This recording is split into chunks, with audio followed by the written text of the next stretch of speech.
श्रीमन नारायण, जय श्री राधे, श्री सीताराम। आज मैंने कुछ विचार किया, कुछ अध्ययन किया कि व्यक्ति बड़ा दुखी है संसार में दो प्रकार के कष्टों से। उसमें से एक कष्ट है कर्ज का बोझा, जिसके तले वो दबता जा रहा है, दुख पाता जा रहा है और मर मर के जी रहा है एक प्रकार से। दूसरा जो दुख है वह है दरिद्रता, गरीबी। देखिए, दोनों परस्पर एक दूसरे से जुड़े हुए हैं। अगर कर्जा नहीं होगा तो गरीबी नहीं होगी, और गरीबी होगी तो कर्जा अवश्य होगा, क्योंकि दरिद्रता और गरीबी ये सबसे बड़ा। देखिए, संसार में अगर हम मानव जीवन लेकर के आए हैं और इस मानव जीवन में आकर के भी हम दरिद्र रहे, तो भागवत शास्त्र और अन्य अन्य तो ये कहते हैं को वा दरिद्रो ही विशाल तृष्णा। वास्तविक दरिद्र तो वो है जिसकी तृष्णाएं ज़्यादा है, लेकिन इतना तो होना चाहिए कि जीवन यापन होता रहे, कोई व्यक्ति हमें शर्म या आहत न कर पाए। तो इसी प्रकार से एक भागवत के अंतर्गत प्रसंग आता है जिसमें नारायण कवच का पाठ बताया गया है। ये नारायण कवच इतना दिव्य है कि इसके पाठ से व्यक्ति अगर मन से करता है, निष्ठा से करता है और आत्म तत्व को जान करके, तो सबसे पहले तो भगवान उसके जो व्यय श्रम है, जो कर्ज है, उसको खत्म कर देते हैं। उसके लिए वो न जाने कोई मार्ग ढूंढेंगे या आप पर कृपा करेंगे या आपके बच्चे को नौकरी में लगाएंगे, या किसी न किसी प्रकार से भगवान अद्वैत रूप से, यानी बिना किसी प्रयोजन के ही आपके सारे श्रम को दूर कर देंगे। दूसरा है गरीबी, दरिद्रता। उसके लिए आपको नित्य प्रति जब आप गजेंद्र मोक्ष का पाठ करेंगे या नारायण कवच का पाठ करेंगे, तो उससे आपका जो भाग्य होगा, रामायण में कहा गया है, मैटत कठिन कुअंक भाल के। जब परमात्मा कृपा करते हैं तो एक हमारे भक्त थे, सुबह कॉल आई थी, शायद वो कह रहे थे महाराज जी भाग्य नहीं बदलता है, भाग्य में जो लिखा है वो तो भोगना ही पड़ेगा। ये भी सत्य है, लेकिन ये भी सत्य है कि नचिकेता का भाग्य भगवान ने बदला, और बहुत से भक्त हुए हैं उनकी मृत्यु को भी भगवान ने टाल दिया।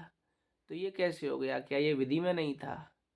भगवान शंकर ने प्राणों की रक्षा की नचिकेता के की और यम को भगा दिया। तो मैटत कठिन कुअंक भाल के, जो भगवान की शरण ले चुका है, जो उनके सामने नतमस्तक हो गया है, तो फिर परमात्मा उसके भाग्य को भी बदल देते हैं।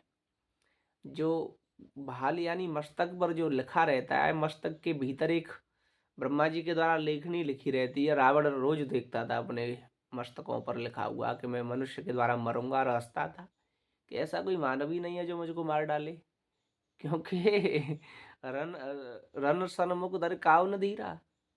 जिसके सामने रण में इंद्र, अग्नि, वरुण, यम, सूर्य, शशांक, चंद्र, ये सभी को बंदी बना लिया, सभी को हरा दिया, सभी को, काल को अपने पैरों के नीचे रखता है, नवग्रहों को अपने खम्भों से उसने बांध दिया है, शनि को भी अपने पैरों के नीचे रखता है। तो ऐसा रावण हंसता है, कहता है ये ब्रह्मा सटिया गया है, पागल बूढ़ा बुढ़ा हो गया है।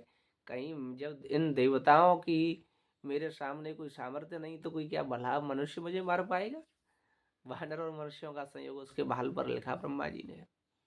तो ऐसे ही हमारे सबके, देखिए, कोई व्यक्ति जलता है तो उसके सिर को आप देखें तो उसमें लिखा होता है, लेकिन जब भगवान की भक्ति अत्यंत करता है तो भगवान जो उसके भाग्य में कुछ कठिनता होती है, कुछ दरिद्रता या कर्ज गरीबी रहती है, उसको भी भगवान मिटा देते हैं। ये भगवान के अंदर सामर्थ्य है। लेकिन भली भांति से श्रद्धावान लभते ज्ञानम तत्पर, श्रद्धावान होकर के, दृढ़ निश्चय करके आप लग जाइए, तो ये कोई ज़्यादा बड़ी समस्या नहीं है।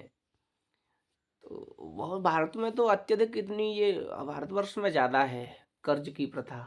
हर एक व्यक्ति, कोई भी हो और हम भी क्यों ना हो सभी पर है। लेकिन अगर भगवान की शरण में रहोगे तो कोई थोड़ी ज़्यादा कठिनता नहीं होगी, यानी कोई बेइज्जती या अपमान वाली बात नहीं आएगी। भगवान धीरे धीरे सारे कर्जे को, बोझ को दूर कर देंगे और धन भी आने लग जाएगा। धन के देवता कुबेर हैं, माता लक्ष्मी हैं, वो कृपा करेंगे।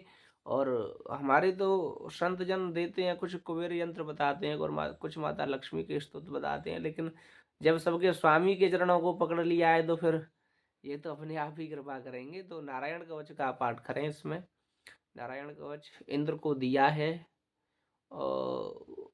इंद्र को दिया है हमारे एक बृहस्पति जी का अपमान जब कर दिया था तो बृहस्पति जी इंद्र से रुष्ट होकर के चले गए थे।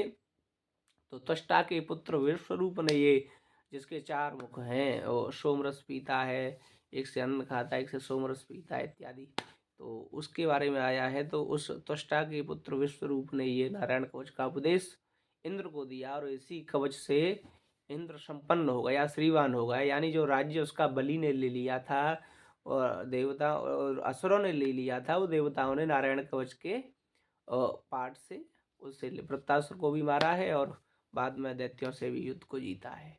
तो ये नारायण कवच का ही प्रभाव है, जिससे वह इंद्र अलक्ष्मी हो गया था, यानी लक्ष्मी रहित हो गया था और फिर श्री संपन्न हो गया।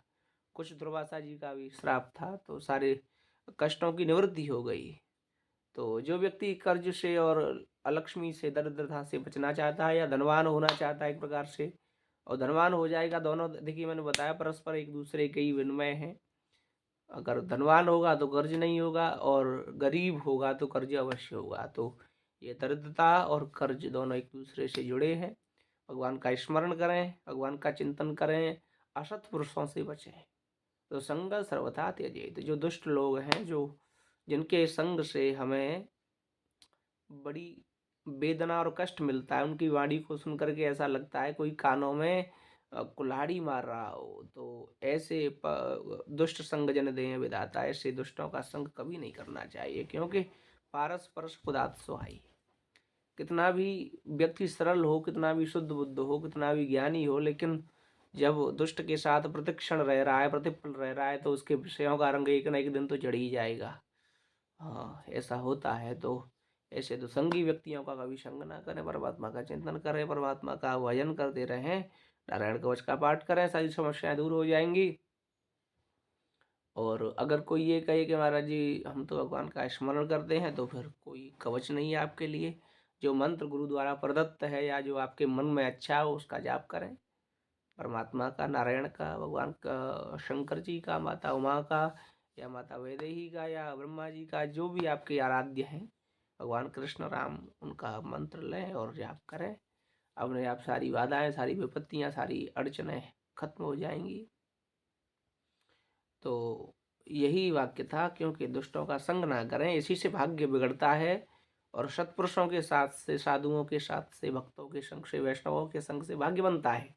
ये बातें हैं संतों के पास और यही मिलती हैं। एक चौपाई स्वराण हम पढ़ रहे थे, उसमें आई थी, बिछुरत एक प्राण हर लेहि, मिलत एक दुख दारुण देहि, और बिछुरत एक प्राण हर ले। एक मिलता है व्यक्ति इतना सज्जन, उसका स्वभाव इतना सरल, इतना उदासीन, इतना निर्मल के ऐसा लगता है कि अब जाए ही नहीं, क्योंकि उसके मन में भगवान बैठे हैं, उसके हृदय में परमात्मा का वास है। एक इतना दुष्ट कि उसकी वाणी बोलते ही ऐसा लगता है कि इसके मुंह को तोड़ दें, लेकिन तोड़ नहीं सकते, क्योंकि इसमें भी भगवान बैठे हैं, लेकिन है दुष्ट। तो आप समझ सकते हैं, ऐसे दुष्ट पुरुषों का संग ना करें, परमात्मा के चिंतन में रहें, परमात्मा का चिंतन करें और कर्ज और गरीबी दोनों मिट जाएंगे। नारायण कवच का पाठ करें। जय श्रीमन नारायण।